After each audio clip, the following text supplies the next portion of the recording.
ازيكم يا حبايبي؟ عاملين ايه؟ يا رب تكونوا بخير. اهلا بيكم في قناة مطبخ وافكار سونا. في فيديو النهاردة هنعمل مع بعض القطايف بطريقة سهلة جدا وبسيطة، وكمان مكوناتها على قد ايديك، يعني من بدون خميرة وبدون سميد. شوية دقيق ومية هيطلع معاكي احلى قطايف. هنعملها من اول العجينة لغاية الحشو والتحمير، وهتطلع معاكم بالمنظر التحفة اللي انتوا شايفينه ده. شايفين اللون؟ ذهبي، كله تحمير واحد، مجرمشة من بره وطرية من جوه، وكمان الحشو تحفة. احلى قطايف ممكن نعملها النهاردة مع بعض. طبعا ما ينفعش يعدي علينا شهر رمضان من غير ما نعملها، فيلا بينا كده نشوف هنعملها ازاي. هتشرفك قدام اي حد هياكل منها، وكمان ينفع تاخديها معاكي هدية. وكل سنة وانتوا طيبين. يلا بينا كده نشوف هنعملها ازاي مع بعض. معايا الاول هنا 3 كوبايات من الدقيق، دقيق لجميع المخبوزات ونكون نخلينه الاول. تمام. معايا بعد كده معلقة كبيرة مليانة كده هرمية من النشا. معانا معلقتين كبار من السكر، والسكر العادي الحبيبات.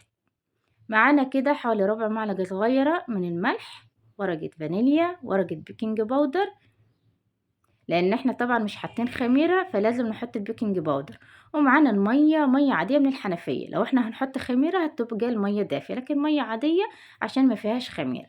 بعد كده هنجيب البولة اللي احنا هنعجن فيها، وهنزل بيها بالمكونات بتاعتي. الكوباية اللي هنعاير بيها نعاير بيها كل المكونات. انا معايا هنا 3 كوبايات من الدقيق، نخلينه كويس الاول. حطينا اول كوباية، انا حبيت اعاير قدامكم عشان تشوفوا المعيار. والكوباية هي اللي تعايري بيها المية تعايري بيها الدقيق. حطينا كده ال3 كوبايات من الدقيق، هنزل عليهم بالمعلقة الكبيرة الهرمية من النشا، تكون معلقة كده مليانة. وكمان هننزل عليهم بمعلقتين السكر الكبار. المقدار ده هيعمل معانا كمية حلوة جدا من القطايف. رشة الملح، هنقلبهم كويس خالص مع بعض. بعدين هنزل عليهم برضو بورقة البيكنج باودر والفانيليا. كل المكونات كده مع بعضها ونقلبهم كويس كده مع بعض، عشان البيكنج باودر يتغلغل كل الدقيق. وبعد كده هنبتدي بقى نعجن بالمية. انا هحط الاول كوبايتين مية. تمام، ادي كوباية وكمان معايا كوباية، وهملى الكوباية التالتة وهخليها جنبي وهنبتدي نعجن. بصوا هنا بقى المية بتختلف من نوع الدقيق للتاني. في دقيق بيشرب مية وفي دقيق ما بيشربش مية. فأنا هنا الدقيق بتاعي أخد معايا 3 كوبايات ونص من المية. بضيف المية زي ما انتوا شايفين كده شوية شوية وبقلب. يعني أول كوبايتين هنضيفهم على بعض، الكوباية الأخرانية ده هنضيفها شوية شوية ولغاية ما نوصل للقوام المظبوط. انا هنا الدقيق معايا شرب مية كتيرة، فزودت كمان نص كوباية مية على التلاتة. يعني انا المقدار كله اخد مني 3 كوبايات ونص من المية. ممكن ياخد معاكي اكتر، يعني ممكن يوصل معاكي ل4 كوبايات، وممكن يوصل معاكي لاقل. القوام ده اللي احنا عايزينه، اللي هو القوام اخف من قوام الكيكة. انا عايزة القوام يكون خفيف مش تقيل، وفي نفس الوقت ما يكونش خفيف مية، يعني كده يكون معجون. شايفين القوام عامل ازاي؟ هو ده المطلوب. وهاقول لِك إزاي لو عملتيه وطلع تخين معاكِ تتصرّفي معاه إزاي. خلّصنا، هاغطّيها كده وهاسيبها بس ترتاح 10 دقايق لغاية ما أحضّر الطاسة بتاعتي، لإن ما فيهاش خميرة فإحنا مش هنسيبها تختمر، لأ نسيبها ترتاح. بعد كده الطاسة على النار، النار بتاعتنا بتكون هادية أو يعني فوق الهادي بشوية، لكن ولا وسط ولا عالي، يعني أقل كده من الوسط. هنحط كده الطاسة من غير أي دهون، وهنزل بيها كده بمقدار القطايف اللي أنا عايزاها، سواء بقى عايزاها كبيرة عايزاها صغيرة، الحجم اللي انتوا حابين. هاحط كده بالمغرفة. أول ما تعمل فقاعات معايا كلها توصل للون واحد، شايفين عاملة ازاي؟ من برّه الحواف بتاعتها بتبقى متساوية، ومن جوّه كده فيها فقاعات. كده القطايف بتاعتِك مضبوطة. طيب لو نفرض إن أنتِ بقى حطيتيها في الصينية وما فردتش معاكِ بسهولة كده ووقفت مكانها، كده تبقى محتاجة مَيّة، فهتزودي لها كده برضه معلقة أو معلقتين من المَيّة. بعد ما طلّعنا القطايف هنحطها على فوطة على الصينية، وكمان هنغطيها بفوطة. نعمل مع بعض واحدة كمان. أنا هنا عاملة بالمغرفة الصغيرة. حجم القطيف اللي أنا عاملاه ده حجم وسط، انت ممكن تعملي أكبر من كده وأصغر من كده. النار بتاعتنا بتكون هادية. أول ما بنحط القطايف كده بنستنى عليها لما تعمل فقاعات وتاخد كلها لون واحد. ما تخليش كده فيه لون لسه عجينة باين وتطلعيها، لا تاخد كلها لون واحد، لون المية يختفي وتطلع معاكي بالمنظر ده. شايفين عاملة ازاي؟ الضهرية بتاعتها متساوية، فيها فقاعات كده من فوق، العجينة مظبوطة. أول ما تيجي تطلعيها هتقلبيها كده على الناحية اللي فيها فقاعات، وبعد كده تغطيها بالفوطة. وانت بتطلعيها من الصينية بتحسي ان هي منشفة شوية. ما تخافيش، اول ما هتحطيها في الفوطة وتغطيها هتلاقيها طريت معاكي. طبعا انا غيرت الطاسة عشان انا مش هعمل واحدة واحدة، انا عايزة انجز كده واعمل كتير، فانا حطيت طاسة كبيرة هعمل فيها 2 و3 وهيطلع معايا بنفس الطريقة. شايفين الحتة دي لسه فيها مية، فدي هسيبها كمان شوية. يعني هي ما بتاخدش دقيقة على النار، بسرعة كده بتلاقيها استوت. ما تطوليش عليها على النار عشان ما تاخدش لون تحمير جامد من تحت، لان طبعا احنا لسه هنحمرها في الزيت فهتاخد لون تحمير اكتر. شايفين كل القطايف طالعه معايا ازاي؟ الحواف بتاعتها ما فيهاش فقاعات متساويه، والفقاعات في النص بس كده. القطايف بتاعتك عجينتها مظبوطه. خلاص نمسح الطاسه بتاعتنا بين كل طاسه وطاسه كده، تمسحيها بمنديل. وبعد كده هتعمل نفس الخطوات زي ما انتوا شايفين بالظبط كده. زي ما قلت لكم ممكن تكبر المغرفة بتاعتك تعمليها جامبو كبيرة، ممكن تعمليها صغيرة، ممكن تعمليها ميني على حسب الحجم اللي انت عايزاه. بس هو الحجم ده كده مظبوط وحلو جدا. شايفين منظرها؟ تحفة بالأمان. هنعمل كل الكمية بنفس الطريقة بعد ما خلصنا. ما شاء الله يعني كمية كبيرة وبركة كبيرة جدا. عمل معايا 3 كوبايات، كمية مهولة من القطايف. عشان تعرف القطايف اتظبطت معاكي، هتمسك الواحدة كده بعد ما طلعتيها. شايفين؟ بتكرمشيها بترجع تتفرد تاني زي ما هي، ولا شققت ولا اتقطعت معاكي ولا اتفرولت ولا اي حاجة كده. انت ماشية مظبوط. وقلت لكم لو العجينة تخينة معاكي تزودي لها مية، لو خفت منك زيادة ممكن تزودي لها حبة دقيق. تمام. طيب وهي بعد ما طلعت على طول كده وهي لسه فيها دفان، لو انت حابة تخزنيها في الفريزر هتحطيها بنفس الشكل كده في طبق، وبعد كده هتحطيها على الناحية اللي هي فيها الفقاعات وترصيهم كده فوق بعض، وتغلفيها بستريتش راب او تدخليها جوا كيس، وهتشيليها بقى في الفريزر وتطلعيها وقت ما انت عايزة. هتسيبيها تفك، وبعد كده هتحشيها وتحمريها على طول. هنا معايا الحشو بتاعتي، انا معايا فول سوداني مجروش على زبيب على جوز هند، وهتخلط معاهم كده معلقة من السكر تكون كبيرة. بتفرق جدا في الحشوة، بتخليها متماسكة وكمان الطعم بيكون احلى. هنمسك قطعة القطايف بتاعتنا وهبتدي بقى احشيها. ما تمليهاش قوي عشان تعرفي تقفليها، يعني حبة كده فيها، وبعد كده ابدأ اقفلي الحواف بتاعتها زي ما انتوا شايفين كده الأطراف. ابدأ ادميها على بعض ودوسي عليها جامد عشان تضمن ان هي ما تتفكش منك في الزيت وانت بتحمريها. شايفين منظرها؟ طرية وحلوة جدا. اه ما فتحتش مني وانا بحشيها، وبالأمانة كده كانت العجينة بتاعتها خطيرة. انا حبيت اعمل لكم الفيديو من اوله لاخره، هو معلش طويل عليكم شويه، بس انا ما رضيتش اعمله على مرتين، خليته على مره واحده عشان تبقى كل الخطوات معاكم وقدامكم كده خطوه خطوه. حشينا كده القطعة بتاعة القطايف بالشكل ده من الحشوة، وبعد كده هنضم عليها كده من الناحيتين وتقفليها كويس عشان وانت بتحمريها في الزيت ما تفكش منك. وما تخافيش مش هتفك منك خالص، وهقولك واحنا بنحمرها تحمريها ازاي عشان تضمن ان هي تفضل معاكي مكفولة من اول ما تحطيها في الزيت لغاية ما تطلع معاكي. بس كملوا معايا الفيديو للاخر، ولو وصلتوا معايا لغاية هنا يلا كده دوسوا على اللايك والشير عشان الكل يستفاد وعشان الفيديو يترفع ويوصل لأكبر عدد من الناس. هعمل كل الكمية بقى اللي أنا هقفلها بالشكل ده. أنا هنا عاملة الحشو على حسب من الموجود عندي، طبعا انتوا ممكن تغيروا في الحشو، ممكن تحطوا الحشو اللي انتوا حابينه. هعمل كمان كده كام واحدة اللي هي بتكون مفتوحة، وهحشيها بعد كده بالكريمة أو بالقشطة أو بآيس كريم، يعني برضو الحشو المتوفر عندك. بقفلها كده من على الأطراف وهي فاضية، بس ما بقفلهاش للآخر. بتاخد كده شكل الودن قطة زي ما بيقولوا أو ودن الأرنب. تمام. ممكن بقى تعمليها بشكل مختلف، يعني لو انت حابة شكل معين وتعمليها بيه وتحمريها بنفس المنظر وتحشيها زي ما انت عايز. انا هعمل كام واحدة كده على شكل ودن القطة بالشكل ده. بتني كده بطبق الأطراف على بعض بس مش بكملها للآخر، يعني بخلي الربع منها كده مش مطبق وفاضي زي ما انتوا شايفين بالشكل ده كده. اعمل معاكم واحدة كمان. طبعا بقى انا بعد كده هعمل الكمية اللي انا هحمرها وباقي الكمية هشيله. وبالامانة اتكل منها كمية كبيرة وهي لسه كده نية، لان انا عيالي بيحبوها وهي كده عجينة بالشكل ده بعد ما استوت. فيعني عملت كمية تحفة وحلوة جدا.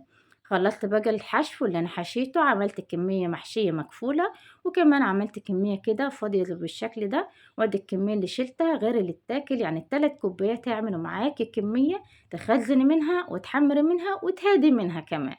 يلا بينا كده نروح على البوتاجاز ونشوف هنعمل القطايف مع بعض ازاي ونحمرها ازاي مع بعض. هاحط هنا الطاسة فيها زيت غزير، لازم يكون زيت كتير، وبعد كده هاحضّر جنبي مصفى بحيث أطلّع عليها القطايف. طيب بالنسبة للشربات بتاعنا إحنا عملناه مع بعض كذا مرّة قبل كده، فأنا هنا باحط كوبايتين السكر عليهم كوباية وربع من المَيّة، باسيبهم على النار لغاية ما يغلوا، وبعد ما يغلوا باضيف عليهم نص ليمونة، واسيبهم كمان 10 دقايق على نار هادية، وبعد كده بيبقى الشربات بتاعي جاهز. طبعًا الشربات بيكون ولا خفيف ولا تقيل بتاع القطايف، وكمان بيكون بارد، يعني تحطيه في التلاجة كده تبرديه. هنا عشان القطايف ما تفكش معاكِ من الزيت هتبدأي تنزّليها في الزيت بعد ما يسخن، ومن الناحية اللي هي الأطراف المقفولة، يعني مش تمسكيها كده بالطول لأ، بالعرض كده، ومن الناحية اللي فيها الحشو ننزّل الناحية اللي هي الأطراف هي اللي في الزيت الأول، دقيقتين كده على النار وتبدأي تقلبيها على الناحية التانية. أول ما بتتشمع ناحية بنقلبها على الناحية التانية كده، تضمن إن هي ما تفكش معاكِ في الزيت، وكمان ما تفتحش كده وتشقق معاكِ. شايفين اللون وصل إزاي؟ النار بتاعتنا بتكون عالية، بتاخد كده على النار من حوالي 5 ل7 دقايق، بس بالأمانة بتطلع خطيرة. أنا هنا مش باطلّعها من الزيت على الشربات على طول لأ، أنا باطلّعها على مصفى الأول وباسيبها كده على المصفى لغاية ما أحط كمية تاني في الزيت بالشكل ده، وبرضه بانزّل الكمية اللي هي الطرف بتاعها الأول هو اللي في الزيت، وبعد كده باكمّل. دقيقتين وبعد كده باقلبها على الناحية التاني، أنا لسه ما حطيتش القطايف في الشربات تمام، يعني كده باسيبها في المصفى 5 دقايق لغاية ما باحط في الطاسة مكان اللي طلّعته وأقلّبه قلبة، وبعد كده بانزّله في الشربات. شايفين الشربات بتاعنا بيكون بارد، بانزل فيه كده بالقطايف اللي طلعت معايا من الطاسة، طبعًا هي لسه سخنة، أنا ما باستناهاش لمّا تبرد، لأ أنا باستنى عليها بس 5 دقايق، وبعد كده بانزّلها في الشربات. كده تضمني إن هي تشرب معاكِ شربات وفي نفس الوقت تكون مقرمشة، وفي نفس والوقت كمان الشربات بتاعِك يكون صافي، ما يكونش فيه كده زيوت من القطايف اللي إحنا طلعناها. هاسيبها كده في الشربات حوالي دقيقتين 3 لغاية برضه ما أقلِّب تقليبة تاني في اللي على النار، وبعد كده هاصفّيه وأطلّعه. بالأمانة الخطوات دي بتفرق جدًا في طعم القطايف، وكمان في طعمها كده في الشربات، بتكون الشوربة كلّها شربات والشربات بتاعها بيبقى مضبوط، وبتبقى طعمها تحفة. لونها دهبي زي ما أنتم شايفين، بتكون مقرمشة من برّه وطرية من جوّه وخطيرة. هاقلّب كده اللي في الطاسة بالشكل ده، وهاعمل نفس الخطوات اللي أنا عملتها الأول، بعد ما اتحمّر معايا هاطلّعه كده في المصفى، وهاسيبها في المصفى مش هاحطها في الشربات، هاسيبها كده في المصفى بالشكل ده، لغاية ما أحط برضه مكان اللي أنا طلّعته، وهنحطه من الناحية المقفولة تمام، اللي هي الأطراف، هانزل بالأطراف الأول في الزيت، فعلى طول بتاخد تشميعة دقيقتين وباروح جالباها على الناحية التانية، وهاكمّل باقي القطايف بنفس الطريقة، النار بتاعتنا بتكون عالية. هنا القطايف اللي طلعناها في المصفى اهو بالشكل ده، بعد كده ما سيبناها لغاية ما حطينا غيرها، هانزّلها بقى في الشربات. دقيقتين 3 هاقلّبها كده في الشربات وهاسيبها لغاية ما تتشرّب كويس، وبعد كده هنطلّعها وهنحطها على الصينية بتاعتنا. خطوات سهلة وبسيطة، وممكن كمان تعملي العجينة وتسيبيها في الفريزر، وفي يوم تاني بقى تعملي براحتك الحشو وتحمّريها بالطريقة اللي تعجبك. هنطلّع كده من الشربات ونحط على الصينية، وهنكمّل باقي الخطوات بكل كمية القطايف بنفس الشكل. شايفين منظرها؟ منظرها كده بيشهي، وكان طعمها تحفة، بالأمانة كده كانت خطيرة. لو عملتوها بنفس الطريقة مش هتشتروها من برّه تاني نهائي، طبعًا أوفر وأحلى وأنضف وخطيرة. طلّعنا باقي الكمية أهو بعد ما حمّرناها، أنا يعني مخلّية الفيديو معاكم عشان تشوفوا الخطوات كلّها كده بالتفصيل، تمام، وخاصةً اللي هم أول مرّة يعملوها عشان يعرفوا كده اتعملت إزاي واحدة، واحدة. هننزل بنفس الطريقة بالشكل ده، وهنا أهو اللي طلع معانا بعد كده 5 دقايق، طبعًا هي ما فيهاش زيت خالص، وبالأمانة ما كانتش شاربة زيت نهائي، يعني زي ما أنتم شايفين كده المصفى نضيفة والطبق اللي تحتها نضيف. حطيناها في الشربات بالشكل ده، هاسيبها دقيقتين 3 في الشربات بس تتشرب، وبعد كده هنرفعها. شايفين كمان الشربات بنفس التُّقل بتاعه، وكمان ما فيهوش زيوت كده لأ، زي ما هو، يعني تكمّلي معاه باقي الكمية، وكمان يفيد منِّك إنِّك تعملي مرّة تانية للي أنتِ مخزّناه. خلصنا كمية القطايف اهو بالشكل ده، المحشي الكامل والمفتوح. هنبتدي بقى كده نرصه في طبق التقديم بالطريقة اللي تعجبك. طبعا بقى انا بحبها وهي سخنة، انا ما بحبش حاجة باردة يا جماعة بالامانة. يعني انا بحب اكل كل حلويات كده وهي سخنة، بيبقى طعمها خطير وهي سخنة. بالنسبة بقى للي إحنا حاشين محمّرينه فاضي ده، هابتدي بقى أزيّنه. فأنا معايا هنا القشطة الكدّابة، بس أنا عاملاها المرّة دي صيامي. أنا عملتها معاكم قبل كده في الفيديو بتاع الكنافة، بس بدّلت اللبن بالمَيّة، نفس الخطوات هي، بدّلتها، بس اللبن بدّلته بالمَيّة. وهنا القطايف في العجينة بتاعتها لو أنتِ حابة تعمليها كده والقيمة الغذائية بتاعتها تبقى عالية، ممكن تحطّي معلقة لبن بودرة في العجينة، بس أنا طبعًا استغنيت عنها لأن أنا عايزاها يعني تكون صيامي كده لأن إحنا صايمين. هنا بقى بامسك القطايف باحشيها من الناحية كده المفتوحة بالكريمة أو بالقشطة، باحشيها وبعد كده بانزّلها بقى في الفستق الحلبي بتاعنا اللي إحنا عملناه برضه مع بعض، وكمان واحدة يعني في الفستق وواحدة في الفول المجروش بالزبيب وجوز الهند. كل الفيديوهات دي أنا عاملاها على القناة. هاسيب لكم لينكات الفيديوهات في صندوق الوصف بالنسبة للشربات وبالنسبة كمان قشطة وبالنسبة للفستق الحلبي. كل الفيديوهات دي موجودين عندكم على القناة، ادخلوا شوفوهم لو انتوا حابين. خلاص خلصنا كل الكمية كده وزيناها وطلع معانا أحلى طبق قطايف ممكن تعملوه لو عندك عزومة، لو عندك مناسبة حابة تهادي بيه حد وانت رايحة كده تاخديه معاكي على عيد ميلاد أو على العيد. بالأمانة كده خطير، أحلى من اللي بنشتريه من برا بمراحل، يعني حاجة كده تحفة، طعم وشكل وريحة من الآخر. تعالوا نفتح مع بعض ونشوف بقى شكل القطايف من جوه. شايفين الحلاوة والطعامة؟ بالأمانة كده جرمشتها فظيعة، والحشوة من جوه لما فيها سكر بتكون متماسكة كده والطعم بتاعها تحفة حلوة جدا جدا. ممكن تعملوها بقى بأي حشوات انتوا حابينها. احنا النهاردة عملنا القطايف حلو، لكن طبعا ممكن تعملوها حادق بحشوات تانية مختلفة. فجربوا العجينة واعملوها بالطريقة اللي انتوا حابينها سواء حلو أو حادق. شايفين؟ تعالوا بقى كلوا معانا بألف هنا وشفا، وكل سنة وانتم طيبين. ويلا جربوها واعملوها بنفس الطريقة وقولوا لي ايه رأيكم. وبس كده، ده كان فيديو النهاردة ودي كانت وصفة النهاردة، ويا رب الفيديو يكون عجبكم. واستنوني في وصفات جديدة وأفكار جديدة مع مطبخ وأفكار صون. واللي ما عملش القطايف بالطريقة دي قبل كده يعملها وإن شاء الله ياكل أحلى قطايف. أشوفكم على خير. باي باي.